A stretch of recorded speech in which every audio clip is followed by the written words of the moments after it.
Bonjour et bienvenue à la Maison Bergès. Je suis Sophie Mouton, je suis la conservatrice de ce musée qui est l'un des 11 musées du département de l'Isère. Et je suis ravie de vous accueillir pour cette nouvelle visite guidée.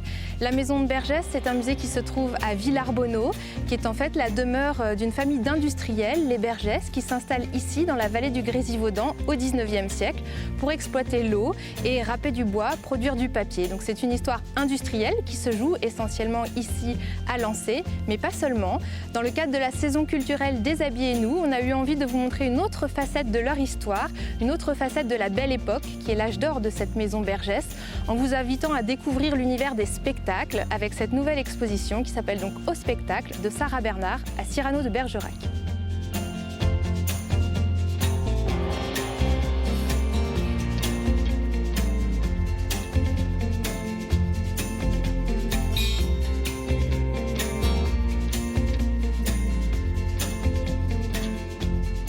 L'exposition Au spectacle est à découvrir dès les premières salles de la Maison Bergès. Elle se décline tout au long du parcours et notamment ici, au premier étage, dans l'ancien bureau d'Aristide Bergès.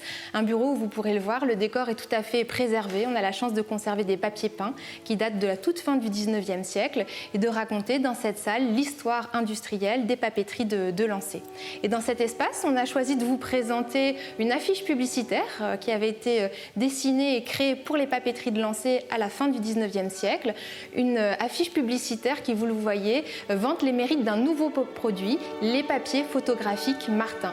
Et pour lancer ce nouveau produit, la famille Bergès décide de faire appel à une égérie publicitaire, à un visage qui est à l'époque très connu. Ils reprennent les traits de la danseuse Cléo de Mérode pour faire la publicité de ce nouveau produit.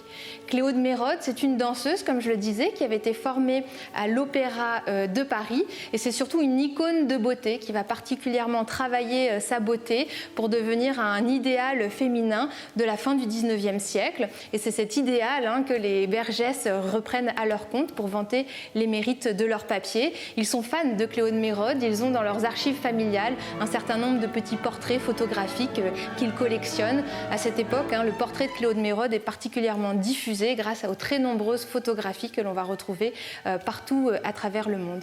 Et donc ils mettent en scène une Cléo de Mérode dans une tenue, comme vous pouvez le voir, qui est un mix, un aller-retour entre l'histoire et aujourd'hui. Un peu comme dans le décor de la Maison Bergès, on aime l'éclectisme, on aime mêler les styles et les influences. Et donc Cléo de Mérode revêt ici en partie supérieure haut avec un col très carré qui rappelle les habits des années 1500, donc la période de la fin de la Renaissance. Au contraire, sa taille, vous voyez, est très marquée avec un corset très resserré comme c'était alors la mode autour des années 1900. Et pour rappeler sa silhouette, on présente face à cette affiche une très belle robe tout en velours, une robe originale qui nous est prêtée pour l'exposition, une robe donc qui évoque ces robes pour les bals telles qu'on les portait à la fin du 19e siècle, avec à la fois cette taille très marquée, ce corset très fort, et puis vous pouvez le voir, des manches bouffantes qu'on appelle des manches gigots, qui étaient alors très appréciées. Donc avec Cléo de Mérode, choisie comme effigie pour les papiers photographiques des Bergès, on voit que la famille est ouverte aux arts, ouverte au spectacle. Chez les Bergès, on aime aller au théâtre et on collectionne les portraits des plus grandes stars de l'époque.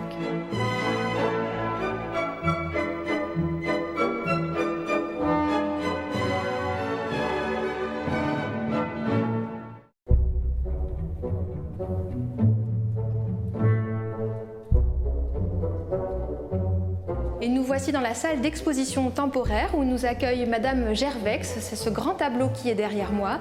Madame Gervex, donc c'est ce portrait peint par Henri Gervex, qui est un des grands peintres du Paris mondain des années 1900. C'est un peintre qui va beaucoup peindre les soirées au théâtre, à l'opéra, les cabarets de Paris à la Belle Époque. Et donc l'année de son mariage, en 1893, il peint sa jeune épouse en tenue pour sortir. Donc voilà, c'est Madame Gervex qui va nous servir de guide pour aller arpenter les rues parisiennes, mais aussi grenobloises, à la découverte des soirées et des spectacles de la Belle Époque.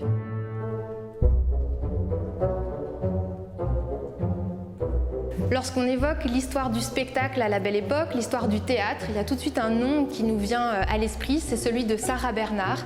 Sarah Bernhardt, ça va être peut-être la plus grande actrice de tous les temps. C'est une jeune comédienne assez désargentée qui va être formée à la Comédie Française à Paris au XIXe siècle et qui très vite va faire éclater ce carcan pour se lancer dans une carrière beaucoup plus personnelle. Elle va monter sa propre troupe et conquérir le monde entier. Elle va être l'une des premières stars internationales à la fin du XIXe et au début du XXe siècle. Et dans l'exposition, pour évoquer Sarah Bernhardt, on débute par la présentation, l'exposition de 3 affiches qui sont signées Alphonse Mucha. Mucha, c'est un nom bien connu ici à la Maison Bergès, puisque c'était un ami de la famille Bergès. Ils vont entretenir une longue correspondance. Il va venir séjourner à Lancé et échanger régulièrement avec la famille. À Paris, Alphonse Mucha avait rencontré Sarah Bernhardt dès son arrivée ou presque. Il était alors complètement inconnu et Sarah Bernhardt décide de lui faire confiance en lui confiant la réalisation d'une affiche en 1894, une affiche pour un spectacle, une pièce de théâtre qui s'appelait Gismonda. Et là, leur collaboration va s'avérer particulièrement réussie. Le public applaudit chaudement cette affiche et le spectacle. Dans l'exposition, vous verrez en particulier 3 affiches originales pour 3 pièces de théâtre avec Sarah Bernhardt dans le rôle principal, dans le rôle titre, à commencer par Lorenzaccio, qui est cette pièce d'Alfred de Musset, donc avec une affiche aux accents médiévaux, comme on aime à citer beaucoup le Moyen-Âge à cette époque. Vous verrez également une affiche, toujours signée Mucha, pour le spectacle, la pièce de théâtre La Samaritaine, qui est une pièce assez peu connue, signée d'un tout jeune auteur à l'époque, c'est Edmond Rostand. À l'époque, il n'est pas encore connu, il n'a pas encore eu le succès de Cyrano de Bergerac, qui viendra quelques temps plus tard. Et enfin, surtout, vous pourrez admirer cette belle affiche pour la pièce de théâtre Médée, qui est ce drame tout à fait tragique, incroyable. Vous voyez l'intensité du regard de Médée sur cette affiche, le regard de Sarah Bernhardt. La collaboration entre Sarah Bernhardt et Alphonse Mucha dépasse l'univers de l'affiche, puisque Mucha va lui dessiner aussi des éléments de costume, des accessoires. Et pour Médée, il va notamment lui dessiner ce beau bracelet en forme de serpent qui sera réalisé quelques temps plus tard par le bijoutier Fouquet.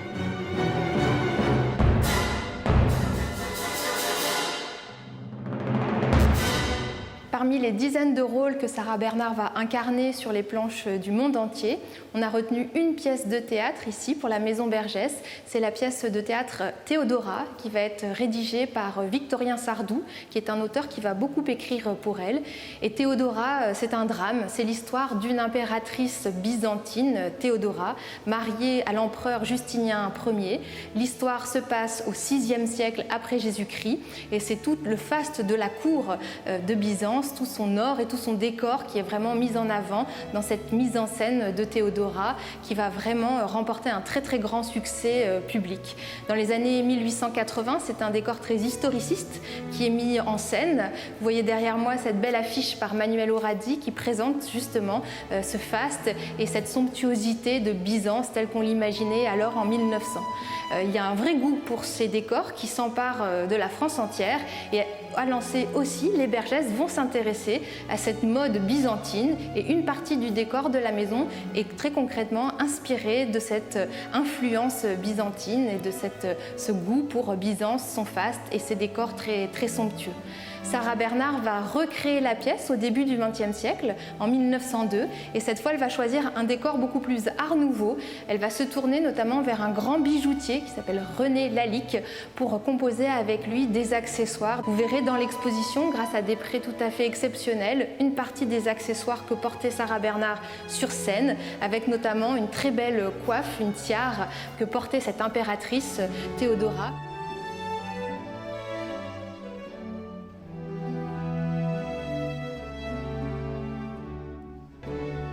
Sarah Bernhardt et sa troupe donnent des représentations à travers le monde et leur tournée passe aussi par les grandes villes françaises et c'est ainsi qu'à Grenoble, on va avoir la chance de les accueillir au Grand Théâtre de Grenoble, donc sur les quais de l'Isère, au tournant des 19e et 20e siècles. Sarah Bernhardt va donner une dizaine de représentations et pour chaque représentation, les archives nous racontent un peu les coulisses de ces productions. Vous verrez dans l'exposition toutes les tractations qui ont lieu entre le manager de Sarah Bernard, Victor Ullmann, et la ville de Grenoble. La troupe de Sarah Bernard essaie de négocier des tarifs les plus préférentiels possibles pour se donner sur les planches grenobloises.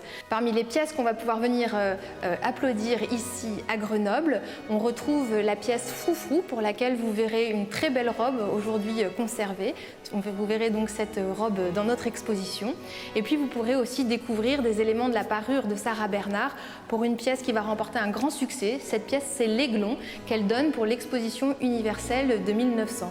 Donc l'Aiglon, vous voyez sa silhouette derrière moi. Dans l'Aiglon, elle campe donc le fils de Napoléon Ier, qu'on surnomme l'Aiglon, qui est donc un jeune colonel, un jeune militaire autrichien, qui dans la pièce a une vingtaine d'années. Sarah Bernard, à cette époque, a plus de 50 ans, et pourtant, elle éblouit tout le monde. Elle est plus vraie que nature, et le public se presse pour venir la voir, notamment mourir à la fin de la pièce de théâtre, puisqu'elle joue avec une intensité telle que les spectateurs applaudissent à tout rompre et viennent l'acclamer, notamment pour cette scène finale de l'agonie de l'Aiglon. Il y a un autre grand nom du théâtre et des théâtres parisiens de la période qui part lui aussi en tournée. Ce grand nom, c'est Constant Coquelin, qu'on surnomme aussi Coquelin aîné, que vous voyez juste à côté de moi, qui est un grand comédien qui a été formé à la Comédie Française et qui va se lancer lui aussi dans des grandes tournées avec sa troupe en indépendant. Il vient quelquefois en même temps que Sarah Bernard sur les planches ici à Grenoble pour donner notamment le rôle qui le rendra particulièrement célèbre, Cyrano de Bergerac. Parce que si le nom de Constant Coquelin est aujourd'hui un peu oublié, il est le premier à interpréter un personnage qui, pour le coup, est resté bien au cœur des mémoires. Cyrano de Bergerac, c'est une pièce de théâtre qui remporte un grand succès. Elle avait été écrite en 1897 par Edmond Rostand, par un jeune auteur. Donc, dans l'exposition, vous verrez quelques archives et des éléments du costume de Cyrano de Bergerac, qui est en fait l'histoire d'un écrivain du XVIIe siècle, complètement réinterprété à la sauce 1900. Vous le verrez dans son costume, vous trouverez des éléments qui évoquent le Moyen-Âge, l'époque moderne, voilà toutes ces influences remixées pour créer un vrai costume de théâtre des années 1900.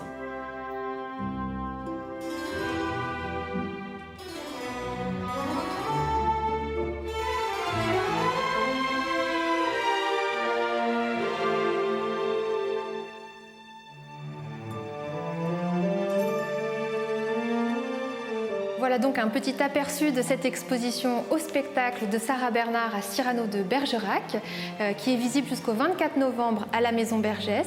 C'est une exposition aussi qui est à découvrir sur la terrasse du musée avec un certain nombre de reproductions d'affiches 1900. Vous verrez toute la diversité des spectacles de cette époque. On a beaucoup parlé théâtre, mais il y a aussi beaucoup de cabarets, de music-hall, de cirque, d'opéra. Donc vous pourrez apprécier toute cette diversité avec ces affiches sur la terrasse du musée. Ces affiches, elles sont aussi décryptées par des étudiants en graphisme, les étudiants du Diplôme national des métiers d'art et de design du lycée Argouges.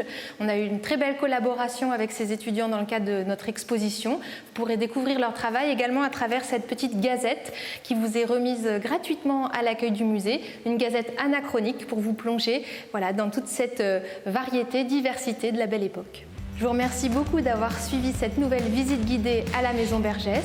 La Maison Bergès est un des 11 musées du département de l'Isère, dont l'entrée est gratuite toute l'année. Vous pouvez retrouver toutes nos actualités, tous nos rendez-vous sur musée.isère.fr.